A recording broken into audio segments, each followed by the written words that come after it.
अब हम इसी सिमिलर फिगर को अब हम इससे समझेंगे। जैसे कि ये 100 का नोट है, आप देख रहे होंगे, ये 10 का नोट है, ये थोड़ा सा ज़्यादा बड़ा नोट हो गया, इसको थोड़ा और छोटा कर लेते हैं, कोई दूसरा नोट से चेंज कर देते हैं। ये पुराना वाला 10 कर लेते हैं, तो स्पष्ट दिख रहा है ये बड़ा है, ये छोटा है। पुराना वाला 10 को हटा लिए, ये नया वाला 10।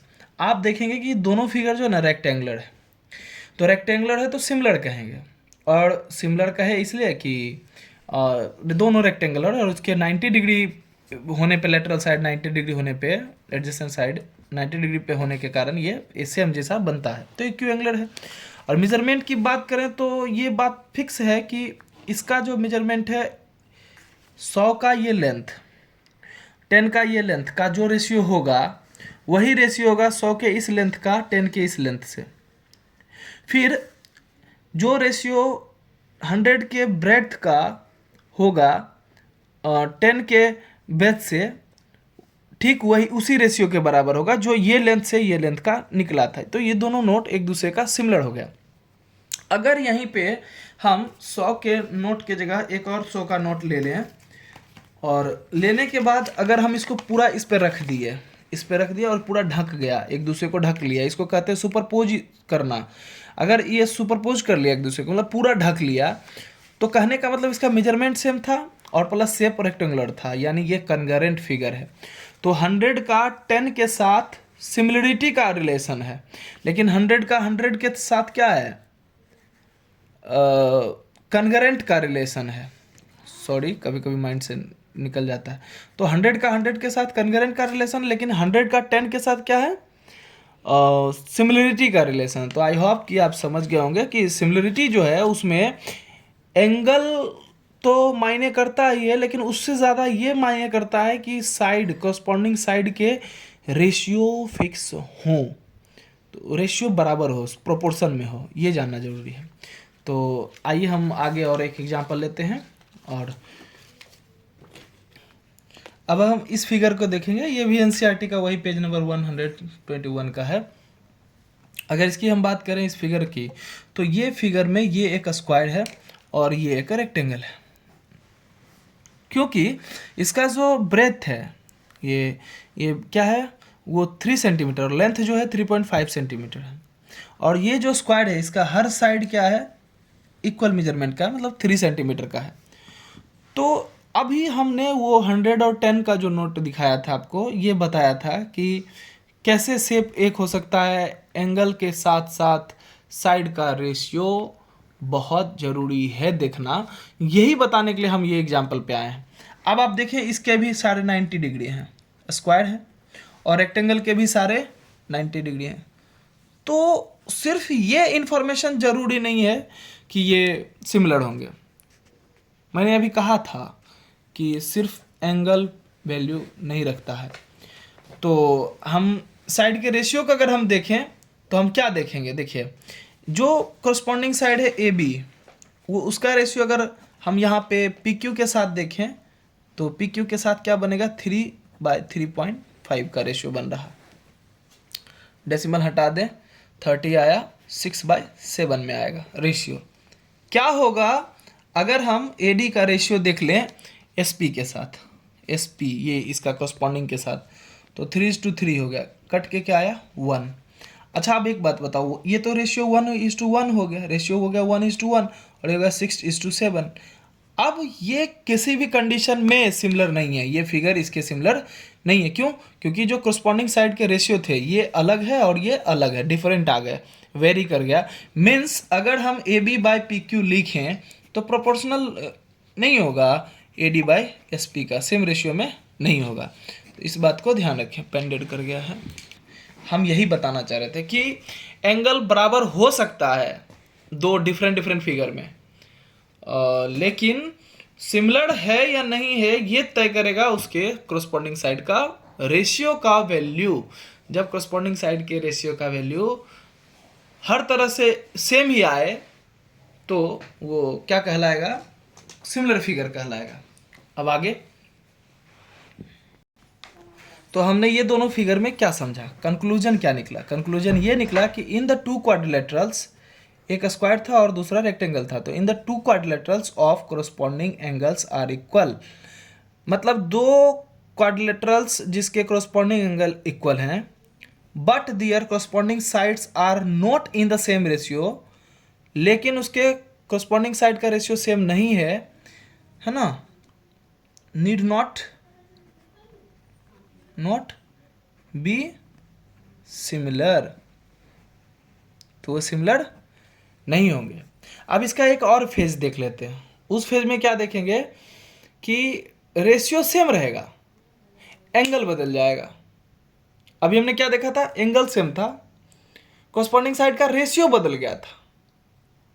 और एक अलग केस देखेंगे जिसमें ये देखेंगे कि एंगल बदल जाएगा और कोरस्पॉन्डिंग साइड का रेशियो सेम रहेगा। तो क्या ये सिमिलर होगा, वही देखेंगे हम आए।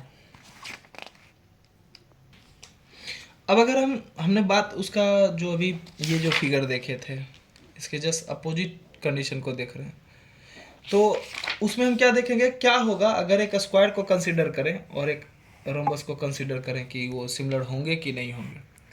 देखो हम जानते हैं कि स्क्वायर के सारा साइड एक दूसरे का क्या होता है, इक्वल होता है। तो मेजरमेंट, ये स्क्वायर है ABCD, इसके मेजरमेंट क्या देखेंगे 2.1 2.1 2.1 2.1 means all side are equal. अब अगर इसको कंसीडर करें PQRS, तो ये एक रोम्बस है, रोम्बस ऑल साइड इक्वल है।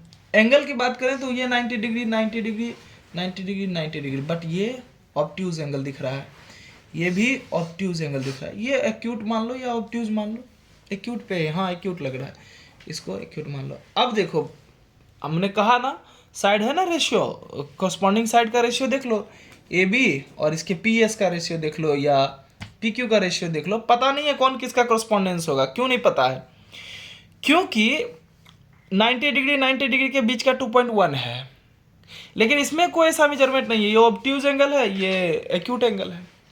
तो कौन किसका कॉरस्पॉन्डिंग बनेगा ये तय करता है सेम वैल्यू वाले एंगल।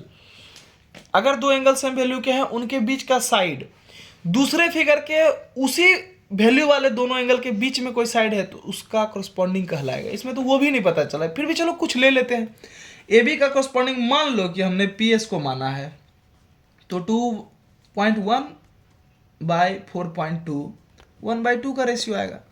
तो रेशियो तो सब में सेम आएगा, आप इसका देख लें रेशियो, वही 1/2 आएगा। हमने अभी इसका कंसीडर किया था, वही 1/2 आया। अगर इसका इससे कंसीडर कर लें तो वही 1/2 आएगा, फिर इसका बचे हुए से कंसीडर कर लें तो वही 1/2। कहने का मतलब है साइड का रेशियो इस बार सेम रहा लेकिन एंगल बिगड़ गया, मतलब ये दोनों फिगर सिमिलर नहीं है। ठीक है,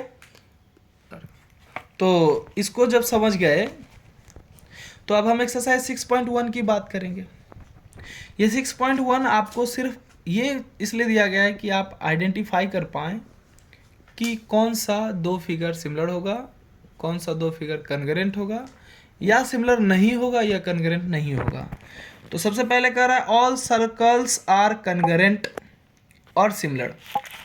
तो सर्किल जो होते हैं वो कन्ग्रेंट या सिमिलर, ऑल सर्किल नहीं, ऑल सर्कल सिमिलर हो सकते हैं। क्यों कन्ग्रेंट नहीं होंगे, क्यों, ये एक सर्किल है, ये भी एक सर्कल है, लेकिन ये जो सर्कल है इसकी रेडियस स्मॉल r, मतलब छोटी रेडियस, इसका बड़ा रेडियस होगा तो इसको कैपिटल R दिखा दे। मतलब कि ये सर्किल है, ये भी सर्कल है, और इसमें एंगल का जरूरत ही नहीं है, रेडियस के कारण ही रेशियो बनेगा सर्कमफेरेंस का या रेडियस का। तो ये सिमिलर होंगे। कन्ग्रेंट क्यों नहीं होंगे, क्योंकि कन्ग्रेंट होने के लिए रेडियस का मेजरमेंट सेम रहना चाहिए, तब ना सर्कमफेरेंस सेम बनेगा और वो एक दूसरे को ओवरलैप कर लेगा। जैसे दो 5 का सिक्का एक दूसरे को देख लो चढ़ा करके, वो सेम एक दूसरे को सुपरपोज करके ढक देगा, पूरा सुपरपोज कर देगा, तो वो एक दूसरे का क्या होगा, कन्ग्रेंट होगा। अब अगर हम बात करें ऑल स्क्वायर्स आर, तो उसी तरीके से ये भी सिमिलर होगा, क्योंकि एक ये भी एक स्क्वायर है, इसका मेजरमेंट 2 2 2 2 है, और एक और स्क्वायर है, बड़ा स्क्वायर है 4 4 4 4 या 6 या 6 या 6 या 6। तो ये स्क्वायर है, ये स्क्वायर है, रेशियो सेम बनेगा इसलिए सिमिलर होगा। और वैल्यू सेम नहीं होगा या होगा तब कन्ग्रेंट होगा। लेकिन चूंकि ऑल स्क्वायर बोला है तो ऑल स्क्वायर में तो अलग अलग मेजरमेंट के स्क्वायर आएंगे ना, तो जैसे मेजरमेंट अलग हुआ तो वो सिमिलर होंगे। कन्ग्रेंट होने के लिए मेजरमेंट सेम रहना चाहिए। तो हम यहाँ पे क्या कर देंगे बुक में कि all square are similar, congruent नहीं होगा। All triangles are similar. कौन सा ट्राइंगल? आइसोसेलेस या इक्विलेटरल। इक्विलेटरल भी सिमिलर होंगे और आइसोसेलेस भी सिमिलर होगा। तो इक्विलेटरल की बात करते हैं, सॉरी आइसोसेलेस को नहीं, इक्विलेटरल ट्राइंगल आर सिमिलर। अगर आइसोसेलेस की बात करें तो आइसोसेलेस पे क्यों लागू नहीं होता ये चीज? अभी हम गलती से बोल दिए थे आइसोसेलेस का भी नाम, तो देख लेते हैं। मान लो कि ये एक ट्राइंगल है और ये एक दूसरा ट्राइंगल है। देखो बेटा, अगर ये 5 है और ये 5 सेंटीमीटर का है और ये 10 है तो ये 10 होना है क्योंकि दोनों आइसोसेलेस है। और तुम जानते हो कि आइसोसेलेस का तीसरा साइड का जो मेजरमेंट होता है वो अलग हो जाता है। तो मान लो ये 15 है और इसका 25 है। अच्छा तुम ही बताओ, ये आइसोसेलेस दोनों है, इसका तो इसके साथ रेशियो फिक्स है, इसका भी इसके साथ रेशियो फिक्स है, लेकिन इसका अब अगर 5 का 10 से बनाए या यहाँ 15 होता, मान लो यहाँ पे हाँ सॉरी 5 का 10 से बनाए तो 1/2 आएगा, 5 का 10 से बनाए ये भी 1/2 आएगा, लेकिन ये तो गड़बड़ा जाएगा ना। इसीलिए आइसोसेलेस कभी भी सिमिलर नहीं हो सकते हैं, सारे आइसोसेलेस कभी सिमिलर नहीं होंगे। ना ही उसका एक कारण और है, ये चूंकि अपोजिट साइड है तो इनके जो एंगल हैं सेम होंगे इससे। ये 30 डिग्री का है तो ये भी 30 डिग्री का होगा। अब मान लेते हैं ये 60 डिग्री का है तो ये भी 60 डिग्री है, तो एंगल भी बराबर नहीं होता है। इसलिए हम आइसोसेलेस ट्रायंगल के बारे में भी बोलेंगे कि आइसोसेलेस ट्रायंगल तो कभी भी सिमिलर नहीं हो सकता है। जब भी होगा इक्विलेटरल की बात की जाएगी। अब इक्विलेटरल पे वही स्क्वायर वाला कंडीशन लागू होता है। और आगे विशेष वीडियो लंबा चला जाएगा, रुक दो।